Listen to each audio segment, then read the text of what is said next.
Hello friends, എല്ലാവർക്കും പുതിയ വീഡിയോയിലേക്ക് സ്വാഗതം. എല്ലാവർക്കും സുഖമല്ലേ? അപ്പോൾ നമ്മളിന്ന് ഉണ്ടാക്കാൻ പോകുന്നത് ഒരു കൂട്ടുകറിയാണ്. അപ്പോൾ അതിന് വേണ്ടിയിട്ട് ഞാൻ ഇതൊക്കെയാണ് എടുത്ത് വെച്ചിട്ടുള്ളത്. ഒരു കായ തൊലി കളഞ്ഞിട്ട് ഇതുപോലെ കഷ്ണങ്ങളാക്കിയിട്ട് മുക്കി മഞ്ഞൾ വെള്ളത്തിൽ ഇട്ട് വെച്ചിട്ടുണ്ട്. വെള്ളത്തിൽ കുറച്ച് മഞ്ഞൾപ്പൊടി ഇടാം, എന്നിട്ട് കായിട്ടേക്ക്. അപ്പോൾ കായയുടെ കറ പോകട്ടോ. അപ്പോൾ അതിന് വേണ്ടിയിട്ടാണ് അങ്ങനെ ചെയ്യണത്. അതുപോലെ ഒരു ചെറിയ കഷ്ണം ചേന ഇതേപോലെ കഷ്ണങ്ങളാക്കിയിട്ട് വെച്ചിട്ടുണ്ട്. പിന്നെ എടുത്തിട്ടുള്ളത് 1/2 കപ്പ് കടലപ്പരിപ്പാണ്. ഇതിപ്പോൾ ഞാൻ തലേ ദിവസം കഴുകിയതിന് ശേഷം കുതിർക്കാനായിട്ട് വെച്ചിട്ടുണ്ടായിരുന്നു. ഇനി നമുക്ക് പെട്ടെന്ന് തന്നെ വീഡിയോയിലേക്ക് പോയാലോ? അതിന് മുന്നേ എൻ്റെ ചാനൽ ഇതുവരെ സബ്സ്ക്രൈബ് ചെയ്തിട്ടില്ലെങ്കിൽ സബ്സ്ക്രൈബ് ചെയ്യാനായിട്ട് മറക്കരുത് കേട്ടോ. അപ്പോൾ ഞാനിത് വേവിക്കാനായിട്ട് ഒരു കുക്കർ എടുത്തിട്ടുണ്ട്. അതിലേക്ക് കഴുകി വെച്ചിട്ടുള്ള കടലപ്പരിപ്പ് ഇട്ട് കൊടുക്കുകയാണ്. ഇനി ഇതിലേക്ക് അരിഞ്ഞു വെച്ചിട്ടുള്ള ചേനയും ഇട്ട് കൊടുക്കാം. ഞാനിപ്പോൾ എല്ലാ കഷ്ണങ്ങളും ഈ കുക്കറിലിട്ടാണ് വേവിക്കുന്നത് കേട്ടോ. ഇനി ഇതിലേക്ക് കഷ്ണങ്ങളായിട്ട് അരിഞ്ഞു വെച്ചിട്ടുള്ള കായും കൂടിയും ഇട്ട് കൊടുക്കാം. അപ്പോൾ കായും ചേനയൊക്കെ ഞാൻ കണ്ടില്ല, ഞാൻ ഈ ഒരു വലുപ്പത്തിലാണ് അരിഞ്ഞെടുത്തിട്ടുള്ളത്. നല്ലപോലെ നൈസാക്കരുത്. അപ്പോൾ ഈ ഒരു വലുപ്പത്തിലേലും എടുക്കാനായിട്ട് ശ്രദ്ധിക്കുക.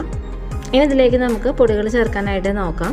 അപ്പോൾ അതിന് വേണ്ടിയിട്ട് ഞാനിതിലേക്ക് 1 ടേബിൾ സ്പൂൺ മുളക് പൊടി, 1 ടീസ്പൂൺ മഞ്ഞൾപ്പൊടി, പിന്നെ ഇതിലേക്ക് ആവശ്യത്തിനുള്ള ഉപ്പ്, ഇതെല്ലാമാണ് ചേർത്ത് കൊടുത്തിട്ടുള്ളത്. ഇനി ഇതിലേക്ക് നമുക്ക് ആവശ്യത്തിനുള്ള വെള്ളം ഒഴിച്ച് കൊടുക്കാനായിട്ട് നോക്കാം. ഞാനിപ്പോൾ ഇതിലേക്ക് 1.5 കപ്പ് വെള്ളമാണ് കേട്ടോ ഒഴിച്ച് കൊടുക്കുന്നത്. ഏകദേശം നമ്മൾ ഇട്ട് കൊടുത്തിട്ടുള്ള കായയുടെയും അതുപോലെ തന്നെ ചേനയുടെയും ഒപ്പത്തിനാണ് ഒഴിച്ച് കൊടുത്തിട്ടുള്ളത്. അതിനുശേഷം ജസ്റ്റ് ഒരു കയ്യിൽ വെച്ചിട്ട് ഒന്ന് ഇളക്കി കൊടുക്കുക. എന്നിട്ട് ഇത് വേവിക്കാനായിട്ട് വെക്കാം. ഒറ്റ വിസിൽ വന്നതിന് ശേഷം പ്രഷർ കളഞ്ഞിട്ട് നമുക്ക് തുറന്നു നോക്കാം കേട്ടോ. അപ്പോൾ അതങ്ങനെയാണ് വേണ്ടത്. ഇല്ലെങ്കിൽ ചിലപ്പോൾ നമ്മൾ ഇട്ട് കൊടുത്തിട്ടുള്ള കടലപ്പരിപ്പൊക്കെ നല്ലപോലെ വെന്ത് ആകെ അങ്ങോട്ട് കുഴഞ്ഞു പോകും. അപ്പോൾ അങ്ങനെ പാടില്ല. കടലപ്പരിപ്പൊക്കെ നമുക്ക് കടിക്കാൻ കിട്ടണം. അപ്പോൾ ഇത് വെന്ത് വരട്ടെ. അപ്പോൾ അതേ നമ്മുടെ കഷ്ണങ്ങളെല്ലാം വെന്ത് വന്നിട്ടുണ്ട്. കടലപ്പരിപ്പൊന്നും കൂടുതൽ വെന്ത് ഉടഞ്ഞിട്ടൊന്നുമില്ല. അതുകൊണ്ടാണ് ഞാൻ പറഞ്ഞത് ഒരു വിസിൽ കഴിഞ്ഞ് അതിൻ്റെ പ്രഷർ കളഞ്ഞിട്ട് തുറന്ന് നോക്കാമെന്ന് കേട്ടോ. ഇനി നമുക്കിതിൻ്റെ ബാക്കി കാര്യങ്ങൾ ചെയ്യാനായിട്ട് നോക്കാം.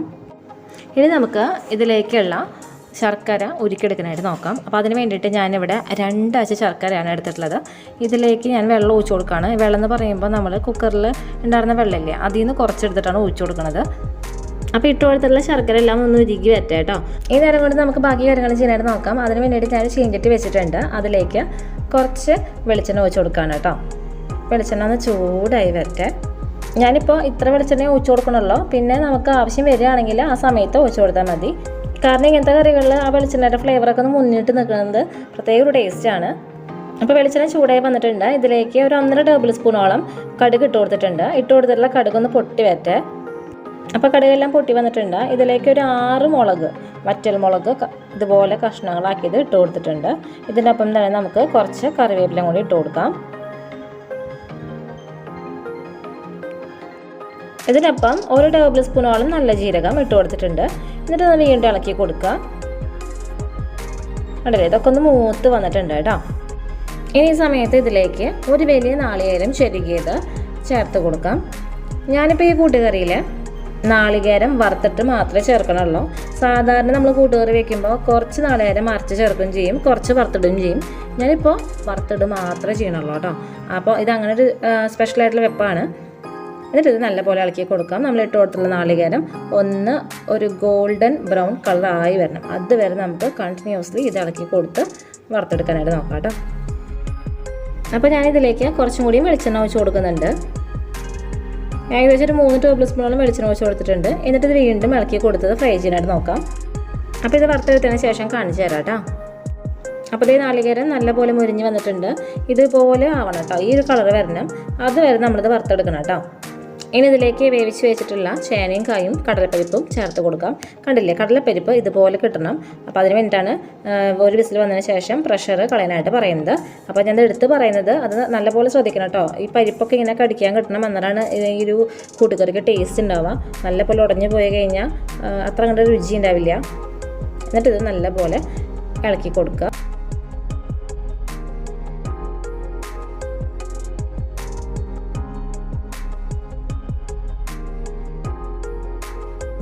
അപ്പോൾ ഇത് നല്ലപോലെ ഇളക്കി കൊടുത്തിട്ടുണ്ട്. ഇനി ഇതിലേക്ക് ഉരുക്കി വെച്ചിട്ടുള്ള ശർക്കരപ്പാനി ഒഴിച്ചു കൊടുക്കാം കേട്ടോ. ഞാനിതൊന്ന് അരിച്ചിട്ടാണ് ഒഴിച്ചു കൊടുക്കുന്നത്. ശർക്കരയിൽ ചിലപ്പോൾ ഇങ്ങനെ കല്ലും മണ്ണൊക്കെ ഉണ്ടാവില്ല. അപ്പോൾ അതൊന്നും പെടാണ്ടിരിക്കാൻ വേണ്ടിയിട്ടാണ് ഉരുക്കിയിട്ട് അത് അരിച്ചിട്ട് ഒഴിച്ചു കൊടുക്കുന്നത് കേട്ടോ. അപ്പോൾ ഞാൻ എടുത്തിട്ടുള്ള 2 അച്ചിൻ്റെ മൊത്തം ശർക്കരപ്പാനി ഒഴിച്ചു കൊടുത്തിട്ടുണ്ട്. എന്നിട്ട് ഇത് വീണ്ടും നല്ലപോലെ ഒന്ന് മിക്സ് ചെയ്ത് കൊടുക്കാനായിട്ട് നോക്കാം. ഇതിലിപ്പോൾ ശർക്കരപ്പാനി നമ്മൾ ഒഴിച്ച കാരണം കുറച്ച് വെള്ളം പോലെ ഉണ്ടാവും. അപ്പോൾ അതൊന്ന് വറ്റിച്ചെടുക്കണം. കാരണം വെച്ചാൽ ഈ കൂട്ടുകറി എന്നൊക്കെ പറയുമ്പോൾ വെള്ളം പോലെയല്ലല്ലോ, ഇച്ചിരി ഡ്രൈ ആയിട്ടുള്ള കറിയല്ലേ.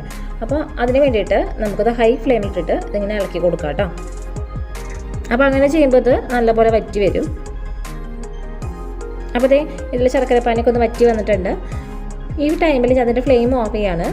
എന്താ വെച്ച് കഴിഞ്ഞാൽ ഇപ്പോൾ നിങ്ങൾക്ക് ഇച്ചിരി ലൂസ് പോലെ തോന്നുമെങ്കിലും അത് ഇരുന്ന് കട്ടിയായിട്ട് വരും.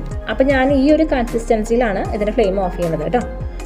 അപ്പോൾ ഇത് നമ്മുടെ കൂട്ടുകറി ഇവിടെ റെഡി ആയിട്ടുണ്ട്. എല്ലാവരും ഉണ്ടാക്കി നോക്കി നോക്കുക. കഴിക്കാൻ നല്ല ടേസ്റ്റി ആയിട്ടുള്ളൊരു കൂട്ടുകറിയാണ്. ഞാൻ നേരത്തെ പറഞ്ഞില്ല, നാളികേരം മറിച്ച് വയ്ക്കുന്നവർക്ക് അങ്ങനെ ചെയ്യാം. ഞാനിപ്പോൾ ഇത് നാളികേരം മൊത്തം വറുത്തിടുകയാണ് ചെയ്യുന്നത്. അങ്ങനെ കഴിക്കാനും നല്ലൊരു ടേസ്റ്റാണ് കേട്ടോ. അപ്പോൾ നിങ്ങൾ ഇതുപോലെ ഒന്നും ഉണ്ടാക്കിയിട്ടില്ലെങ്കിൽ ഇതുപോലെ ഒന്ന് ഉണ്ടാക്കി നോക്കി നോക്കണം. നല്ലൊരു ടേസ്റ്റ് ആയിട്ടുള്ള റെസിപ്പിയാണ്. അതുപോലെ ഇട്ടിട്ടുള്ള ഉപ്പിൻ്റെ അളവെല്ലാം കറക്റ്റല്ലേ നോക്കുക. അഥവാ കുറവുണ്ടെങ്കിൽ ഇട്ട് കൊടുത്തിട്ട് നല്ലപോലെ ഒന്ന് മിക്സ് ചെയ്തെടുക്കുക കേട്ടോ. അപ്പോൾ ഞാൻ നോക്കിയപ്പോൾ ഒക്കെ കറക്റ്റ് തന്നെയാണ്. അപ്പോൾ എല്ലാവരും ഇതുണ്ടാക്കി നോക്കി നോക്കുക. ഉണ്ടാക്കി നോക്കിയിട്ട് ഇഷ്ടമായെങ്കിൽ ഫീഡ്ബാക്ക് കമൻറ്റ് ചെയ്യാൻ മറക്കരുത്. അതുപോലെ എല്ലാവർക്കും ഈ വീഡിയോ ഇഷ്ടമായെങ്കിൽ ലൈക്ക് ചെയ്യുക, ഷെയർ ചെയ്യുക. അതുപോലെ തന്നെ സബ്സ്ക്രൈബ് ബട്ടണടുത്തുള്ള ബെല്ലൈക്കണെ ക്ലിക്ക് ചെയ്യാൻ മറക്കരുത്. അപ്പോൾ വരുന്ന ഓൾ ബട്ടണിൽ ക്ലിക്ക് ചെയ്യുകയാണെങ്കിൽ ഞാനിടുന്ന പുതിയ വീഡിയോസിൻ്റെ നോട്ടിഫിക്കേഷൻസ് എല്ലാം നിങ്ങൾക്ക് കിട്ടുന്നതായിരിക്കും കേട്ടോ. കണ്ടില്ലേ പരിപ്പൊക്കിനോടെ ആണ്ട് കിടക്കുന്നത്. അപ്പോൾ ഇതുപോലെ എടുക്കാനായിട്ട് പരമാവധി ശ്രദ്ധിക്കുക കേട്ടോ. അപ്പോൾ എല്ലാവർക്കും ഈ വീഡിയോ ഇഷ്ടമായെന്ന് വിശ്വസിക്കുന്നു. പുതിയൊരു വീഡിയോ വരെ എല്ലാവർക്കും നന്ദി, നമസ്കാരം.